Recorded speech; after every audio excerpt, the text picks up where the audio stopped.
Di sebuah desa kecil di Bali, hamparan sawah subak yang luas membentang indah.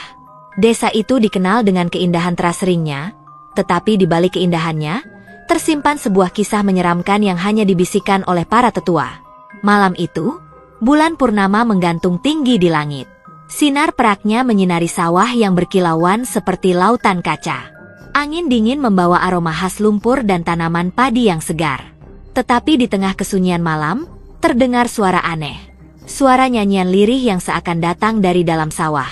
Lenggang, lenggang, pulanglah yang hilang. Nyanyian itu mengambang di udara, terdengar merdu namun penuh kegetiran. Di rumah kecil di pinggir sawah, Made, seorang pemuda desa, sedang duduk di beranda sambil menikmati segelas kopi. Ia mengernyitkan dahi saat mendengar nyanyian itu. "Siapa yang bernyanyi malam-malam begini?" gumamnya. Made tinggal bersama ibunya, Niluh, yang sedang tidur di kamar. Dengan penasaran, Made berjalan keluar menuju sawah. Suara itu semakin jelas saat ia mendekati pematang. Tetapi anehnya, tidak ada siapapun di sana. Hanya hamparan padi yang bergoyang lembut diterpa angin. "Made!"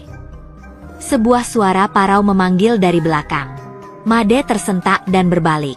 Ternyata Pak Wayan, tetangga sebelah rumah, berdiri dengan wajah serius. "Kamu dengar nyanyian itu?" Made mengangguk ragu. "Ya, Pak."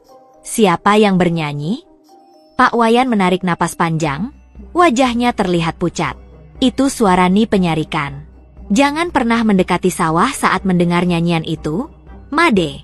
Pulanglah sekarang."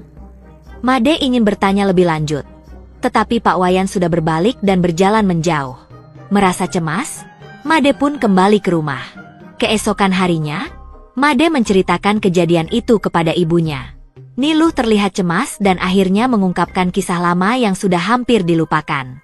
Ni Penyarikan adalah seorang penari yang sangat cantik pada zamannya. Dulu, ia tinggal di desa ini. Ia terkenal karena tariannya yang memukau dan nyanyiannya yang merdu. Tetapi, ada tragedi besar yang menimpanya. Cerita Niluh dengan suara bergetar. Ni Penyarikan dituduh sebagai penyebab gagal panen, akibat kecantikan dan bakatnya yang memikat banyak pria. Para istri di desa merasa cemburu dan akhirnya memfitnahnya sebagai pembawa sial.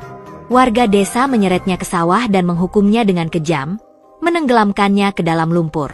Sebelum ia meninggal, ia bersumpah akan membalas dendam kepada siapapun yang berjalan di sawah saat mendengar nyanyiannya. Lanjut Niluh. Sejak itu, banyak yang menghilang secara misterius. Made terdiam, pikirannya berkecamuk. Ia tidak percaya pada cerita-cerita semacam itu, tetapi nyanyian yang ia dengar semalam terasa begitu nyata. Beberapa malam kemudian, nyanyian itu terdengar lagi. Kali ini, suaranya lebih jelas, seolah memanggil seseorang. "Lenggang, lenggang, datanglah yang hilang." Rasa penasaran Made mengalahkan rasa takutnya. Ia membawa sebuah senter dan melangkah keluar, meskipun ibunya sudah memperingatkan untuk tidak mendekati sawah. Setelah beberapa langkah di pematang, ia melihat bayangan samar seorang wanita berpakaian kebaya putih. Rambutnya panjang terurai, dan ia berdiri membelakangi Made, di tengah sawah yang terendam air. "Halo, siapa kamu?" seru Made. Wanita itu tidak menjawab. Sebaliknya, ia perlahan mulai menari, gerakannya anggun namun terasa tidak wajar. Tiba-tiba, wanita itu berhenti dan berbalik. Wajahnya pucat, dengan mata kosong yang menatap langsung ke arah Made. "Kenapa kamu datang?" tanya wanita itu dengan suara yang bergaung aneh.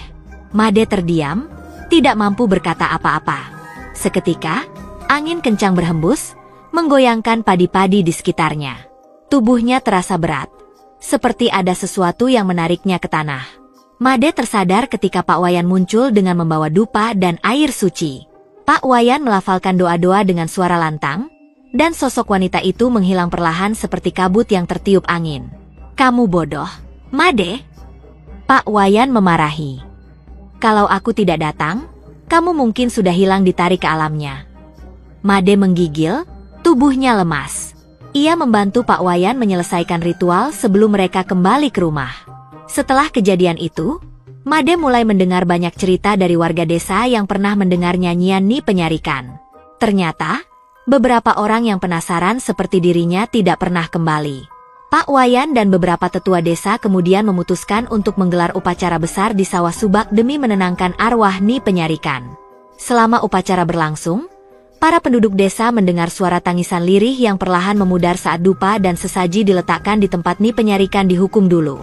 Setelah upacara selesai, nyanyian itu tidak pernah terdengar lagi. Tetapi, setiap kali bulan purnama tiba, warga desa selalu menghindari sawah. Mereka tidak mau mengambil risiko membangunkan kembali kemarahan arwah Nyi Penyarikan. Made belajar satu hal penting.